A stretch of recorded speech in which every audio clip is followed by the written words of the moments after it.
ঐতিহ্যবাহী কলকাতা প্রেস ক্লাবে অনেক বিশিষ্ট ব্যক্তিবর্গের উপস্থিতিতে ইন্ডিয়া বুক অফ রেকর্ডসের স্বীকৃতি পেল পজিটিভ বার্তা।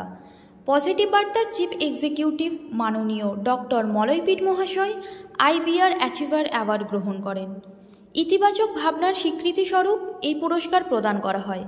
মলয়বাবু পজিটিভ বার্তা সম্পর্কে বলতে গিয়ে আমাদের জানান, বাচ্চারা জ্ঞান হওয়ার পর থেকে বিভিন্ন নেতিবাচক সংবাদ দেখে এবং শোনে, তাদের মেন্টালিটিও নেগেটিভিটিতে ভরে যাচ্ছে। এই অবস্থার পরিবর্তন ঘটাতে হলে সমাজের বিভিন্ন দিকের ইতিবাচক সংবাদ তুলে আনা জরুরি। সেই সঙ্গে রাজ্য এবং দেশের শিল্পবান্ধব পরিবেশ তৈরি করা আমাদের সবার কর্তব্য।